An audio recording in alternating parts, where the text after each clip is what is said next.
BBC World Service. This is Helena Merriman with The Inquiry.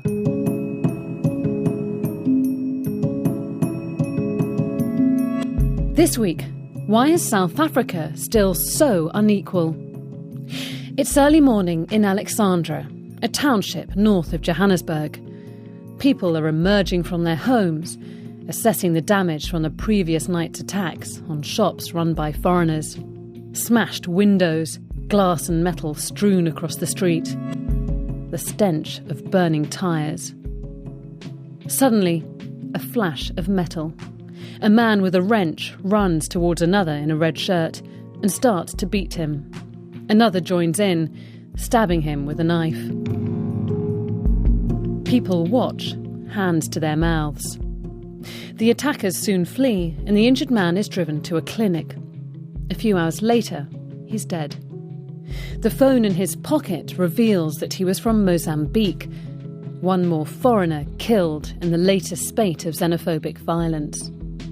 Thousands of immigrants have now fled since the attacks began, with foreigners accused of taking local jobs. But it's not just unemployment that's behind this. It's about something more fundamental: inequality.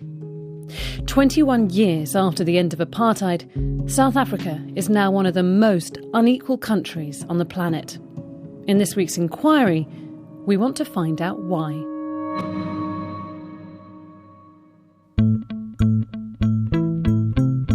Part 1. The Numbers.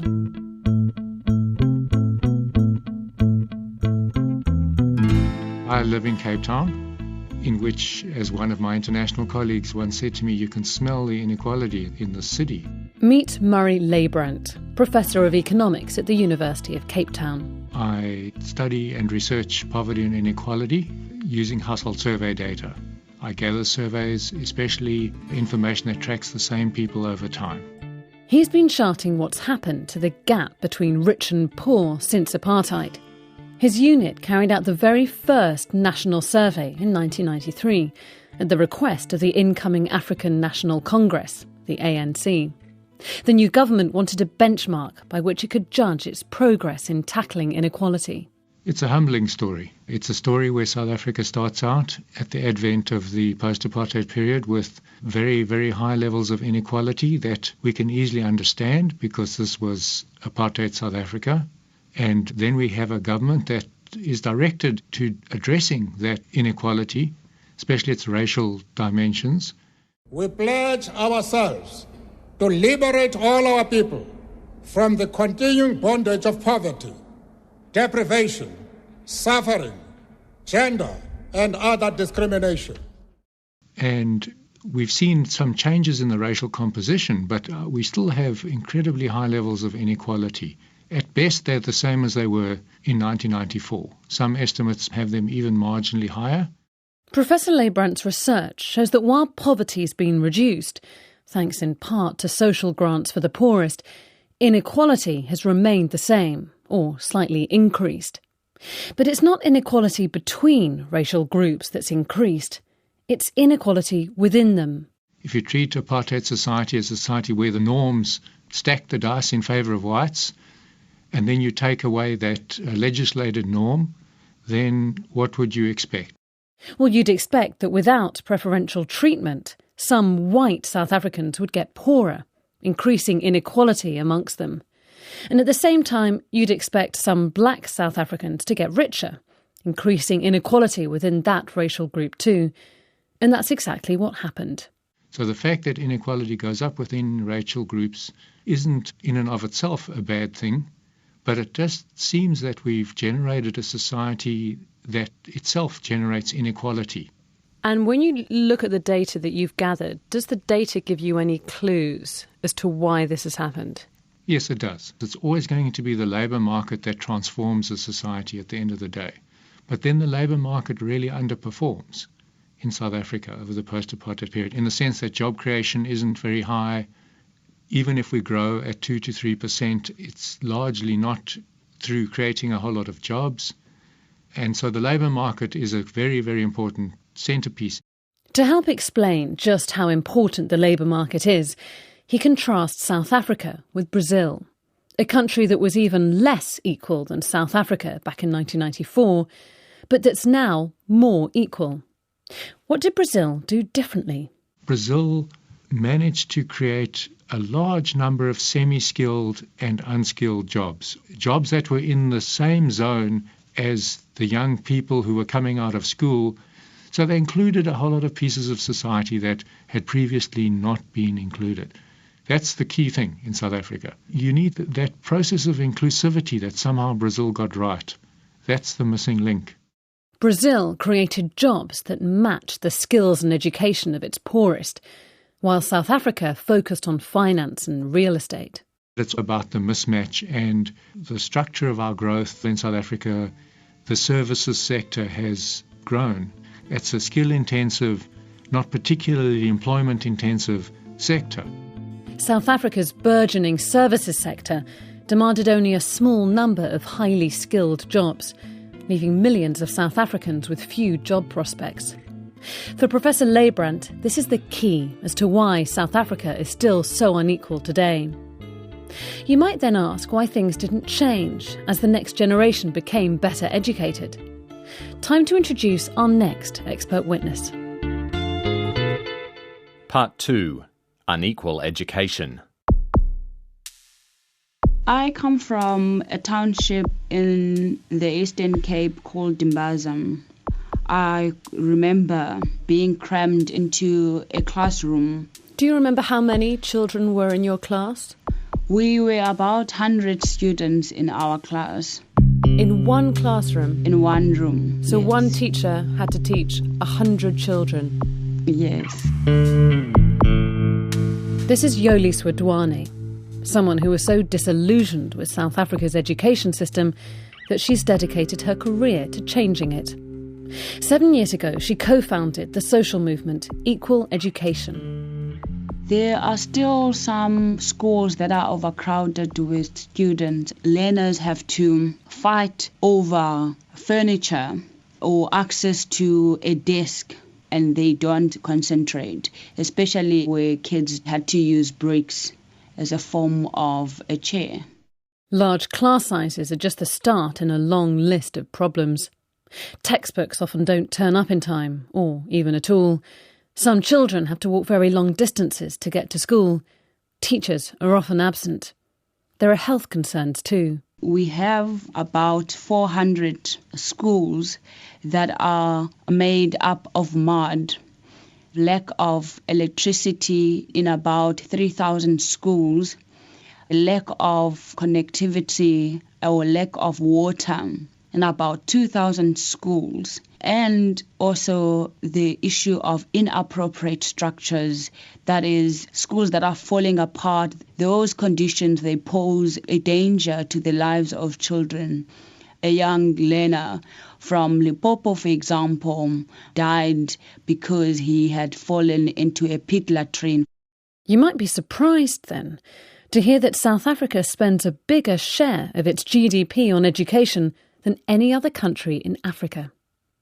That money has got more children into schools, but the quality of education is often poor.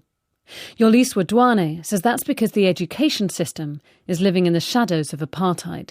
The apartheid system was geared towards making black people inferior, and education was one way of disempowering an entire black nation, not allowing black people to enter into certain areas of the economy, starting from Bantu education in 1953. The Bantu education system segregated black and white children. Its stated aim was to prevent black children from being educated in a way that would lead them to aspire to positions they couldn't then hold in society. In other words, they were deliberately undereducated. That system has had two specific knock-on effects. First, on today's parents, who, as children, were taught under Bantu education. The South African curriculum currently says that parents should be involved in their children's education. Kids are given exercises to work out at home, but parents are not themselves in a position to actually help their kids. So parents can't give their children the support they need, nor can many of South Africa's teachers. In South Africa, an average teacher is 40 years old, and the majority of those teachers were taught under Bantu education and in the teacher colleges. A regional study identified teachers who are not themselves able to do mathematics exercises for grade 6. While there have been some improvements, such as the abolition of school fees in the poorest primary schools, her great disappointment is that the ruling ANC, the party which promised a more equal country, has failed to create an education system which works for everyone. Promises are being made, but young people in this country are angry. They're angry because they are not getting jobs. I think it's because of the disconnect between the political elite and those who are facing the real challenges on the ground. So the education system is failing those same children who were failed under apartheid, South Africa's poorest. Those deliberately undereducated in Bantu schools are now parents and teachers struggling to help the next generation. Yoliswa Dwane points her finger not only at past governments, but South Africa's current leaders too, those who were meant to liberate South Africans from inequality. So why didn't they do it?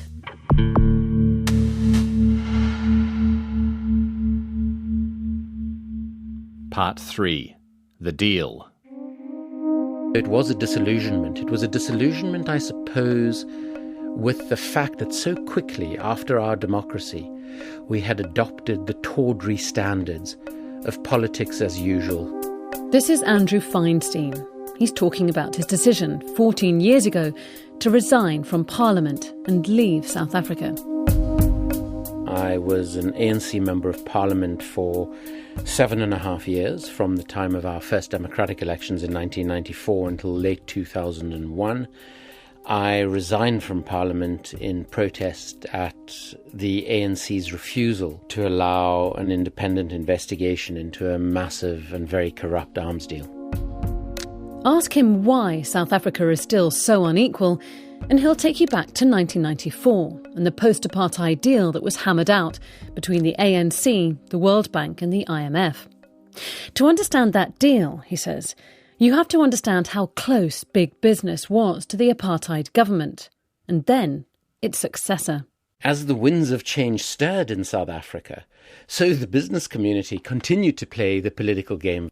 The big corporations were very involved in the transition. I, for instance, worked as a facilitator in the constitutional negotiations, and the group of facilitators for whom I worked were funded by the 100 largest corporations in South Africa. As soon as the ANC leadership was released from jail, and this includes Nelson Mandela, they were hearing the same message from these people, that there was a way in which one prospered and survived in today's world. And what was that message?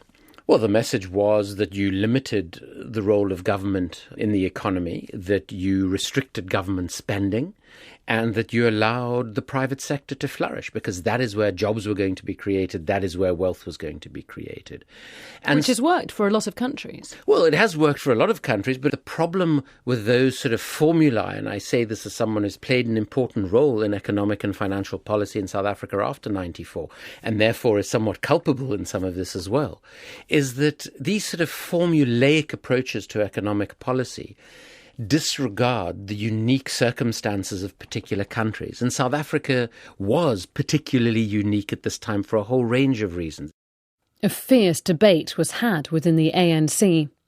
Technocrats argued that they should follow the economic model pushed by big business, the World Bank and the IMF.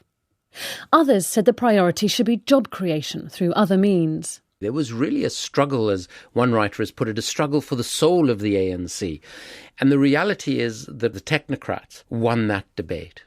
In return for large loans, crucial for the new government, the ANC agreed to keep spending and taxes low and not to protect its own industry.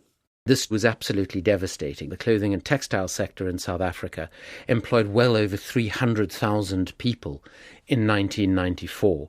A few years after that, because of the flood of cheap imports from various parts of the world, there were maybe 50,000 people still employed. He accepts that there was a logic for this approach at the time, namely gaining access to international markets. But it soon became clear that only some South Africans would benefit. The other thing that this economic compromise did is it ensured that the business community, still today, 20 years after our democracy started, remains entirely dominated by the white community, with a handful of exceptions of the black elite.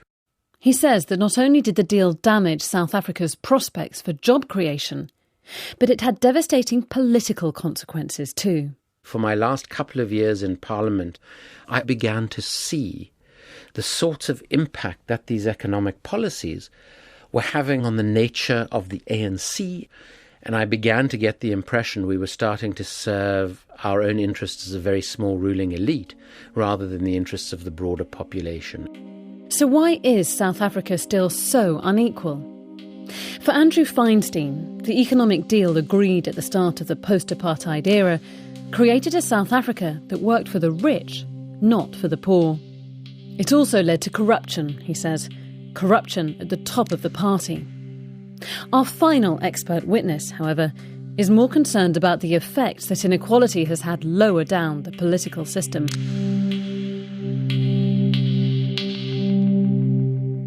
Part 4.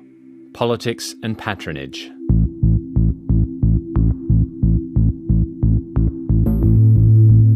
We identified 6 case studies throughout the country. It's rural, urban, informal settlements, coastal towns. For over a period of a year, we went in, did interviews with a whole range of actors, local people, associations, women associations, political parties, elected officials. This is Mcebisi Ndletiana, head of political economy at a South African think tank called Mistra. He's telling me about a big research project they recently finished on political patronage. We identify patronage politics as something that has a corrosive effect because people get into politics for material benefits, and individuals that are ill-prepared for positions are nominated purely because they provide benefits in return. His field researchers carried out 500 interviews in 6 different regions to get a sense of how patronage works. So a councillor, for instance, during the course of her tenure would ensure that she builds a group of supporters who would support her or him when the next round of elections comes.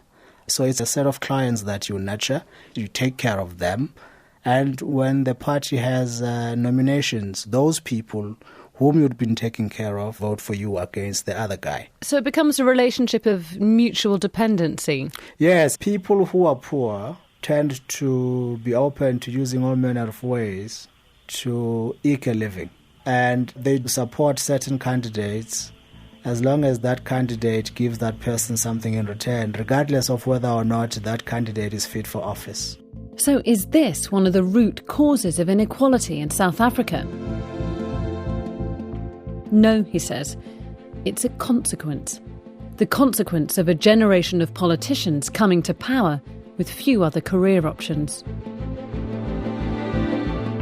Part of the rallying cries of the anti-apartheid struggle was liberation first and education later.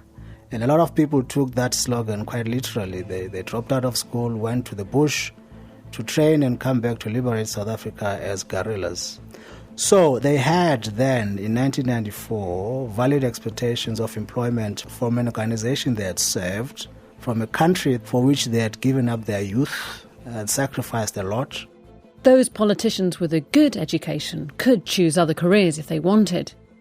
For many of those educated under the Bantu system, politics was often the only way they could see of making a living. Because they can't get jobs anywhere else, they become quite protective of those jobs. So what most have tended to do is to build a nest in case they don't make it back to public office.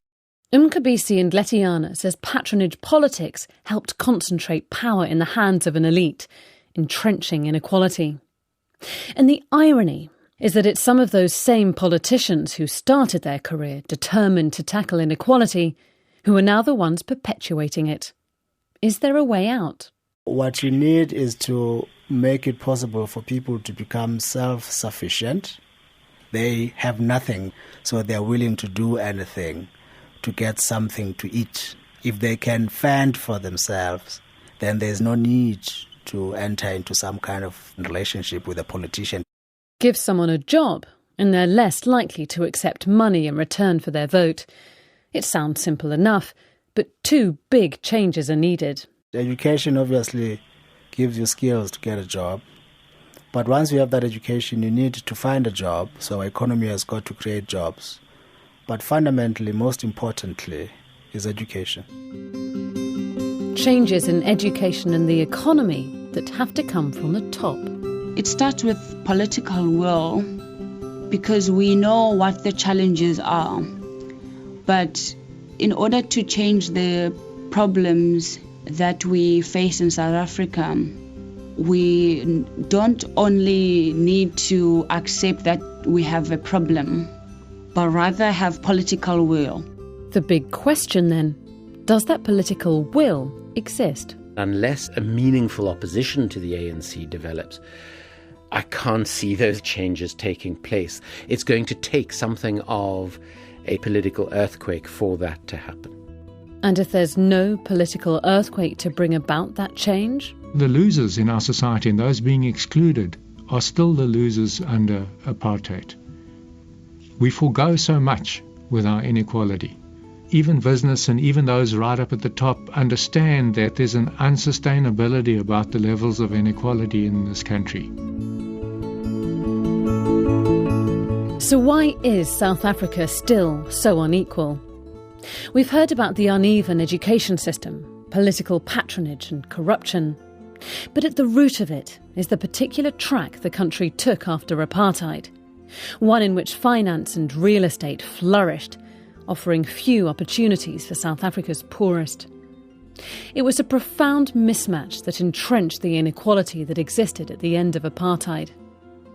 It's as though in 1994, at the beginning of the new South Africa, everyone boarded a train. Those in the first carriage raced into the future, while the last carriages got separated, leaving the poorest behind.